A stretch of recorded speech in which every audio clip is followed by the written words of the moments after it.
Di tengah gemerlap Times Square, ribuan lampu menyala. Orang-orang berlalu lalang. Tapi di satu sudut, berdiri sebuah toko megah. Flagship Store Levi's. Bukan cuma tempat jualan jeans, tapi simbol denim Amerika. Pagi itu, seorang perempuan berambut pirang masuk dengan langkah ringan. Menggunakan jaket jeans gelap, celana hitam potongan straight leg. Tapi gak ada yang nyangka ternyata dia adalah orang nomor 1 di balik merek legendaris ini. Michelle Gass, perempuan yang menjaga nyala Levi's. Lahir di Maine, Amerika pada tahun 1968. MBA dari University of Washington. Karirnya sangat panjang. 17 tahun di Starbucks, ia membantu ekspansi dari 800 hingga menjadi 20.000 gerai. Gak berhenti di situ, ia juga menciptakan bisnis Frappuccino bernilai $2 miliar. Perjalanan berlanjut sampai Gass memimpin Kohl's selama 4,5 tahun. Dan pada November 2022, dunia bisnis dikejutkan ketika Levi Strauss & Company mengumumkan Michelle akan jadi presiden sekaligus CEO in waiting. Selama setahun, Gass berjalan berdampingan dengan Chip Bergh. Chip Bergh adalah CEO Levi's sejak tahun 2011 hingga awal tahun 2024. Ia adalah pemimpin visioner yang membangkitkan kembali merek ini dari masa-masa sulit. Mereka keliling dunia, mengunjungi toko, pabrik, sampai pasar. Tujuannya hanya untuk menyelaraskan visi mereka. Bagi Michelle, ini bukan sekedar orientasi, tapi ini adalah proses menyerap denyut nadi sebuah merek yang sudah hidup sejak tahun 1853. Lebih tepatnya lagi, saat Levi Strauss, imigran asal Bavaria, menjual dry goods di San Francisco. Sebelum akhirnya menciptakan celana kerja yang jadi ikon abadi, yaitu Levi's 501. Di satu kunjungan, Michelle menyadari sesuatu nih. Koleksi Levi's belum sepenuhnya memikat konsumen perempuan.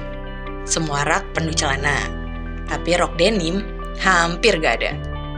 Bagi Michelle, ini tuh peluang besar banget. Karena visi mereka jelas, Levi's harus jadi merek denim lifestyle. Gak cuma buat pria, tapi juga untuk perempuan, bahkan seluruh keluarga. Lalu apa ya strateginya Michelle pada saat itu? Pertama, menjadi perusahaan direct to consumer. Yang kedua, mengendalikan pengalaman belanja di 1.200 toko milik sendiri, plus 3.000 toko mitra. Yang ketiga, ekspansi global, terutama Asia. Yang keempat, produk pun disesuaikan. Misal, denim ringan untuk iklim tropis. Tapi Michelle nggak berhenti di sana. Ia membuka House of Strauss di Paris, gedung abad ke-17, showroom premium dengan layanan jeans custom seharga €595, bengkel artisan, dan kolaborasi desainer kelas dunia seperti Junya Watanabe dan Sacai. Ia juga menghentikan lini murah Denizen, lalu meluncurkan Blue Tab, denim premium Jepang seharga $350. Bukan untuk meninggalkan pelanggan lama, tapi membuka pintu bagi segmen yang lebih eksklusif. Lalu datang momen emas. Beyoncé, tanpa dibayar sepeser pun, menyebut Levi's dalam lagunya. Bagi Michelle, ini adalah mimpi semua pemilik merek. Mereka langsung bergerak cepat.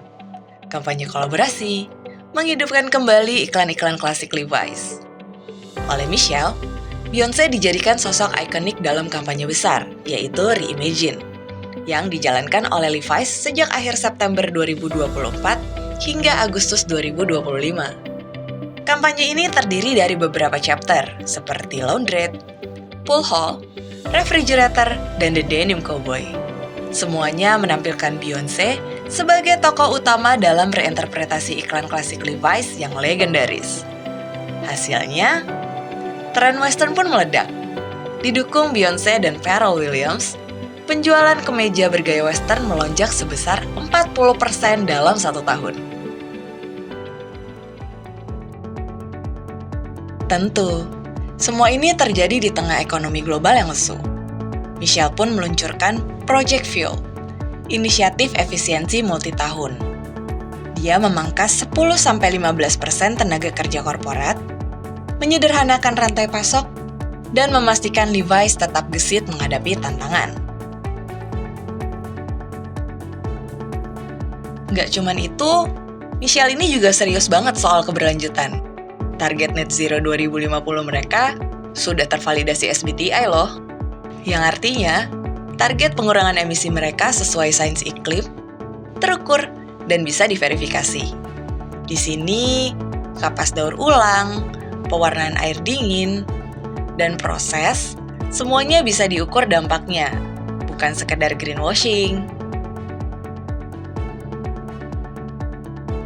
Bagi Michelle, memimpin Levi's bukan hanya soal laporan kuartal. Ini tentang nyala.